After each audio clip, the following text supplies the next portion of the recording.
여러분 한 주 잘 지내셨죠? 네. 여러분 앞을 한번 보시겠습니까? 제 주변에 뭐가 있죠? 네, 또 그리고 여러분 오른쪽을 한번 봐주시기 바랍니다. 그리고 뒤에 예쁜 크리스마스를 준비하면서 장식이 되어 있습니다. 우리 아기 예수님의 오심을 기대하면서 준비하는 12월 한 달이 되면 좋겠습니다. 여러분 동물 중에는 지능이 아주 뛰어난 동물들이 많이 있죠.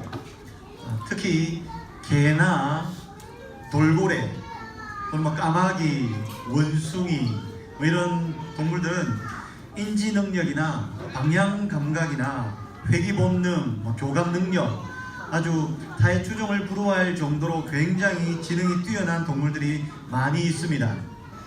특별히 동물 중에 원숭이과의 원숭이들은 정말 사람하고 비슷하게 생긴 동물들도 있습니다. 오죽하면 이 사람의 진화에 원숭이가 등장하겠습니까? 아무리 뛰어나고 지능이 좋고 아무리 사람과 많이 닮아도 여러분 동물은 동물일 뿐입니다. 동물이 사람이 될 수 있습니까? 동물이 사람이 될 수는 결코 없습니다. 아무리 지능이 뛰어나도 아무리 사람과 비슷해도 우리는 하나님의 창조를 믿는 하나님의 사람들입니다. 여러분 혹시 이런 이야기 들어보셨어요? 개 철학의 역사. 개들이 그런 철학서를 쓸 수 있을까요? 아니면 어떤 침팬지 그룹이 둘러앉아서 하나님에 대해서 토론할 수 있을까요? 불가능합니다. 여러분 고양이가 우리에게 갑자기 어느 날 What time is it now? 라고 물어볼 수 있을까요? 아무리 고양이가 똑똑해도 아무리 먹이를 잘 먹어도 고양이는 결코 말할 수가 없습니다. 비버들은 수천 세대 수천 년이 지나도 여전히 그들이 지어왔던 똑같은 댐들을 만들고 있습니다. 새들도 여전히 같은 종류의 둥지를 짓고 있습니다. 벌들도 같은 벌집통을 여전히 만들고 있습니다. 지능이 아무리 뛰어나도 아무리 세월이 지나도 동물은 동물일 뿐입니다. 동물이 사람이 될 수는 없습니다. 하지만 여러분 사람은 어떻습니까? 세월이 지날수록 굉장히 위대한 기술의 발전을 이루고 있습니다. 전문 기술상에 있어서나 농업이나 과학이나 의사소통 능력, 미래에 대한 인식, 예술, 문화, 음악, 스포츠 모든 분야에 있어서 날마다 발전하고 있습니다. 여러분 오늘 제가 무슨 말씀을 드리고 싶은지 아시겠습니까? 하나님께서 이 세상 만물을 지금의 모습대로 창조하셨다는 겁니다. 세상은 우연히 빅뱅에 의해서 단세포에 의해서 진화되어 사람이 존재하는 것이 아닙니다. 오늘 성경 말씀에서 하나님이 하나님 천지 만물을 말씀으로 창조하셨다고 합니다. 이제 저는 오늘부터 구약 성경을 쭉 살펴갈 것인데 역사적으로 또 사건 중심으로 인물 중심으로 좀 굵직굵직하게 구약 성경 말씀을 살펴보도록 하겠습니다. 자 여러분 창세기 1장 1절 말씀을 함께 외워볼까요? 같이 외웁니다. 시작. 태초에 하나님이 천지를 창조하시니라. 네, 우리 총부분의 센서가 뛰어나죠. 딱 스크린을 닫아주지 않습니까? 태초에 하나님이 천지를 창조하시니라. 헨리 모리슨이라고 하는 박사님이 계신데요. 이런 말씀을 하셨습니다. 만약 어떤 사람이 창세기 1장 1절을 정말로 믿는다면 성경에 기록된 그 어떤 것도 믿지 못할 것이 없다. 굉장히 중요한 말씀이죠. 여러분들에게 한번 질문하겠습니다. 여러분 창세기 1장 1절을 믿으십니까? 하나님이 태초에 천지를 창조하셨습니다. 믿습니까? 그러면 여러분 노아 홍수 사건을 믿으세요? 모세가 지팡이로 홍해 바다를 가른 것이 믿어지십니까? 죽은 나사로가 살아난 것이 믿어지십니까? 요수아 시대에 태양이 멈춘 사건이 믿어지십니까?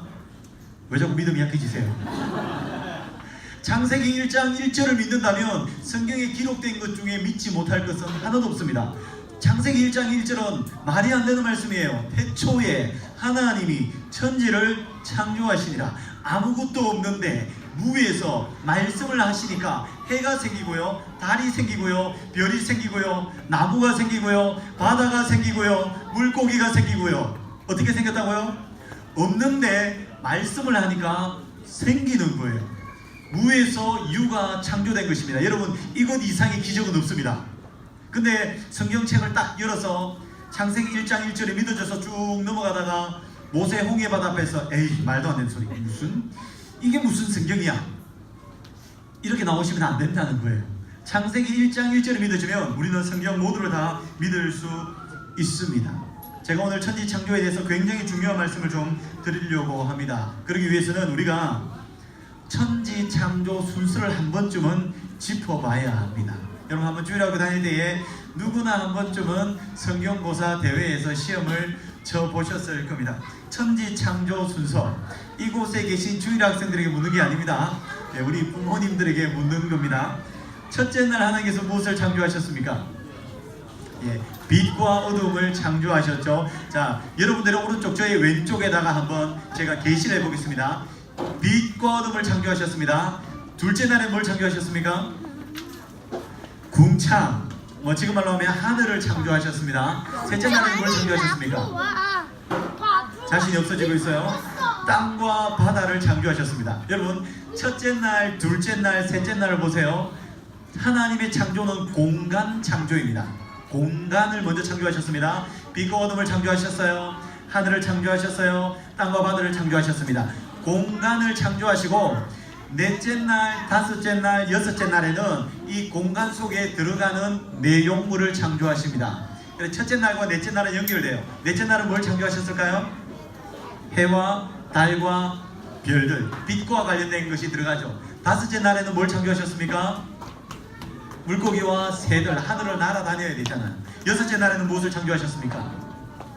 짐승을 창조하셨습니다. 각종 가축이라든지 동물들을 하나님께서 창조하셨는데, 이제부터 잘 들으셔야 됩니다. 제일 마지막 날, 제일 마지막에 하나님이 창조한 것이 무엇입니까? 사람입니다. 그 사람 이름은 아담이죠. 왜 사람을 제일 마지막에 창조하셨을까요? 왜 사람을 제일 마지막 순서에 창조하셨을까요? 예를 들어 보겠습니다. 여러분들이 집에서 물고기를 키우기로 계획을 했습니다. 그러면 무엇을 사십니까? 이마트에 가서 물고기 금붕어 한 마리를 사서 뜨끈뜨끈한 방에 보일러를 뜨겁게 해서 방에 던져 놓았습니다. 물고기가 어떻게 됩니까? 죽습니다. 숨을 쉬지 못하고 말라서 죽고 맙니다. 물고기를 키우기 위해서는 먼저 어항을 사야 합니다. 그리고 어항 속에 물을 채워 넣어야 합니다.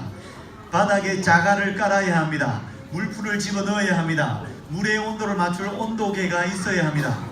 이렇게 물고기가 살 수 있는 모든 공간과 환경을 다 만들어 놓고 마지막에 무엇을 집어넣죠? 물고기를 어항 속에 집어넣는 거예요. 그러면 질문입니다. 그 어항 속에 있는 모든 물질 중에서 주인공은 누굽니까? 물고기입니다. 그 어항은 누구를 위해서 존재하는 겁니까?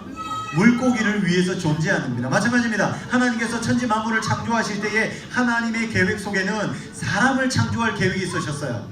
사람을 이 땅에 살게 하기 위해서 하늘이 필요하고 바다가 필요하고 태양이 필요하고 달이 필요한 거예요. 나무가 필요한 거예요.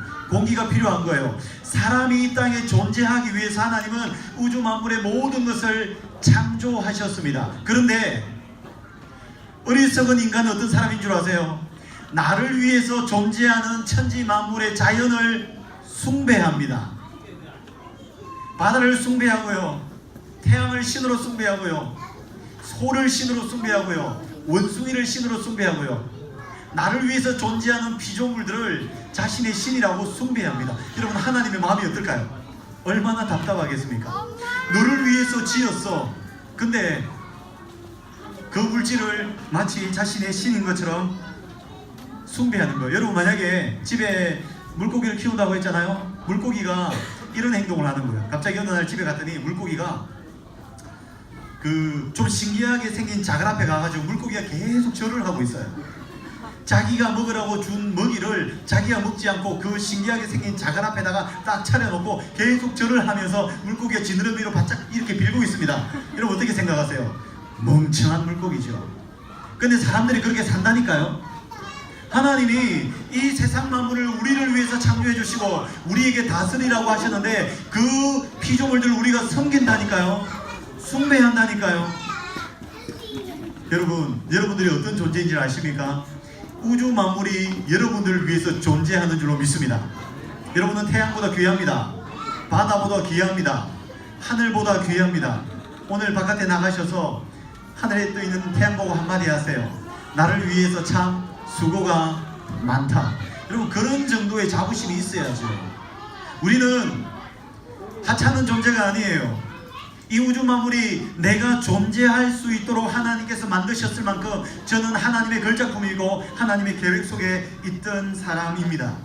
여러분, 우리 앞뒤 좌우분들에게 또는 자녀가 있다면 이렇게 한번 속삭여 줄까요? 당신은 하나님의 걸작품입니다. 자, 그런데 하나님께서 인간을 만드실 때에 좀 특별한 방법을 사용하셨습니다. 여러분, 신기하죠? 보통 다른 피조물들은 말씀으로 창조하셨죠. 말씀이 떨어지면 무에서 유가 생깁니다.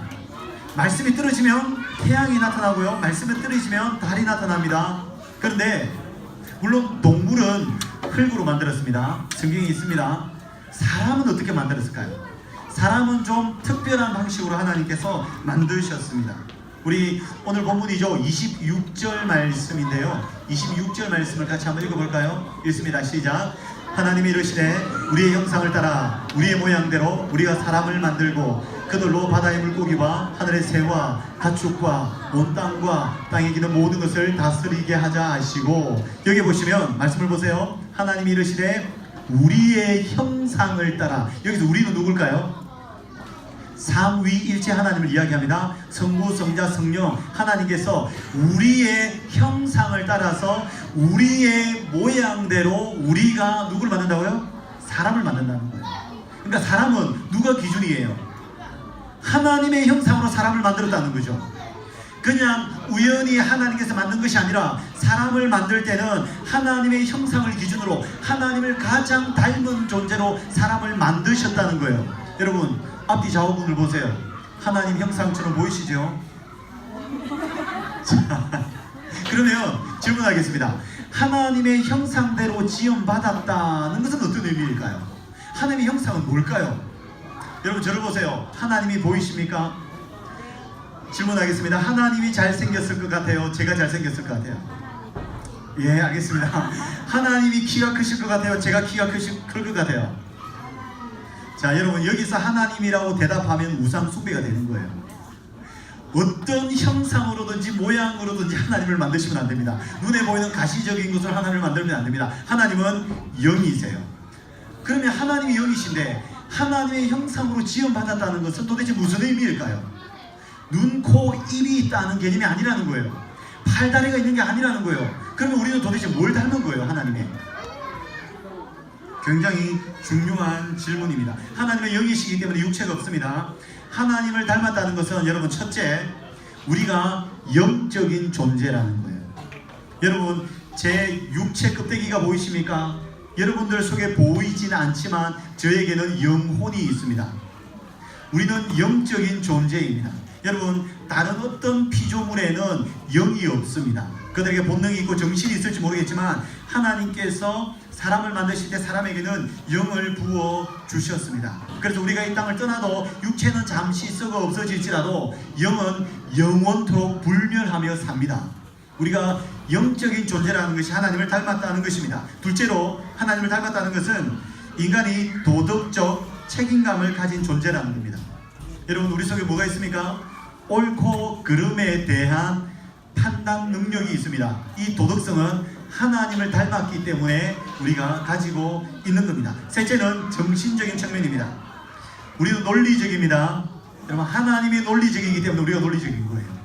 여러분, 하나님이 천지 만물을 창조했을 때 봐요. 첫째 날, 둘째 날, 셋째 날, 넷째, 다섯, 여섯째, 정확하게 공간을 창조하시고 내용물을 질서정연하게 창조하시잖아요. 우리가 논리적이라는 것은 하나님을 닮았기 때문에 논리적입니다.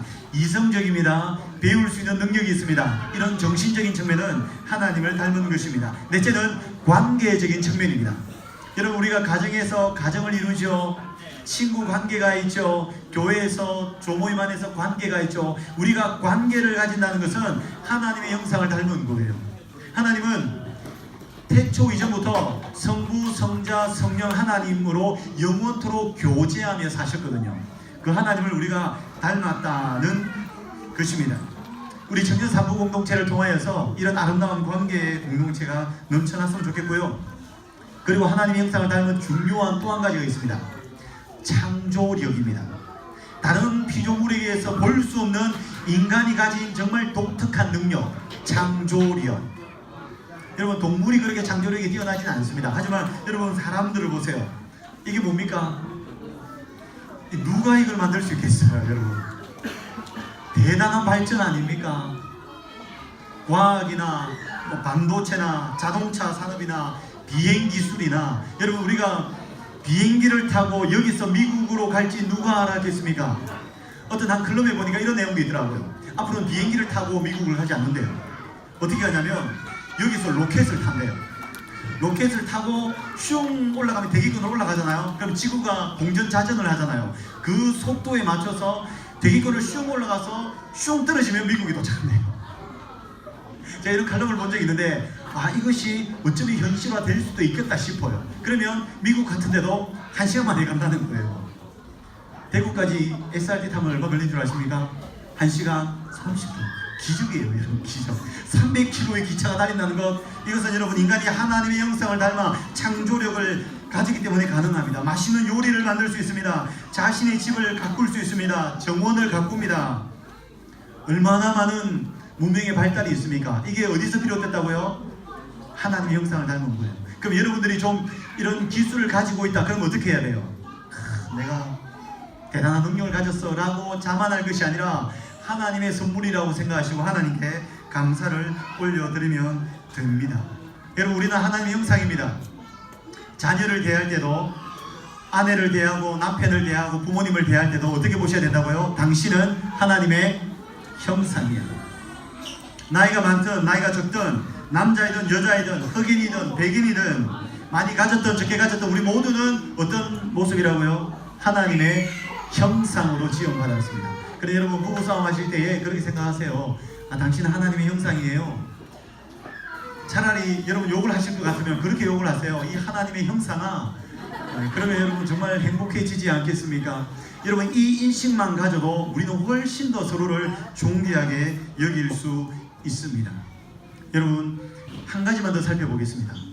여러분, 정말 중요한 건데요, 하나님께서 천지 만물을 창조하시고 매일마다 하루가 지날 때마다 하나님께서 반복적으로 하신 말씀이 있습니다.